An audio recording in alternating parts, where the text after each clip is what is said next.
दादी की कहानियां। सबको खुश रखना है नामुमकिन।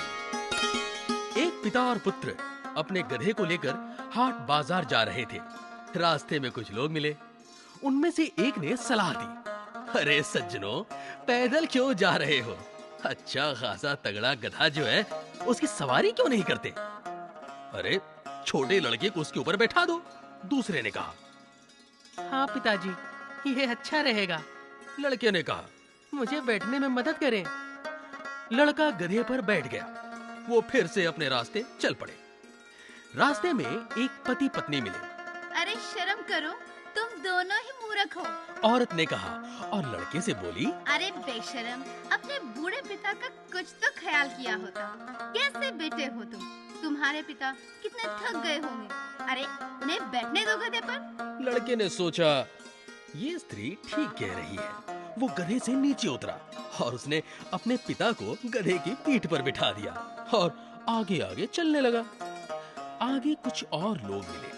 अरे बेचारा बच्चा, हे राम, इस आलसी बाप को तो देखो।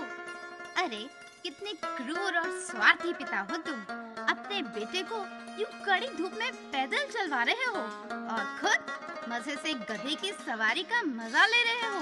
कैसे पिता हो तुम? पिता ने बेटे से कहा, हाँ बेटा, मैं भी तुम्हें इस तरह चलते हुए नहीं देख सकता।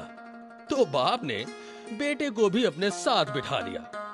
आगे राह में कुछ और लोग मिले। अरे कितने अत्याचारी लोग हैं। एक ने कहा, अरे कुछ तो शर्म करो, इस मूक जानवर पर कुछ तो दया करो। अपने पापों का हिसाब देना पड़ेगा भैया ऊपर जाकर।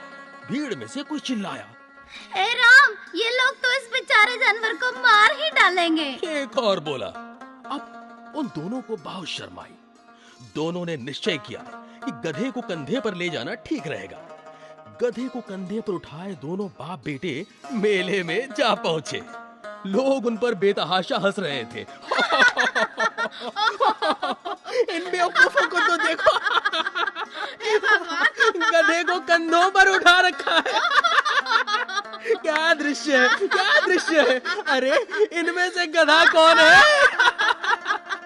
अब दोनों बुरी तरह से भ्रमित हो गए और बेचारे समझ न पाए कि अब क्या करें। जैसे ही गधे को नीचे उतारा, गधे ने दुलत्ती लगाई और सरपट भागा।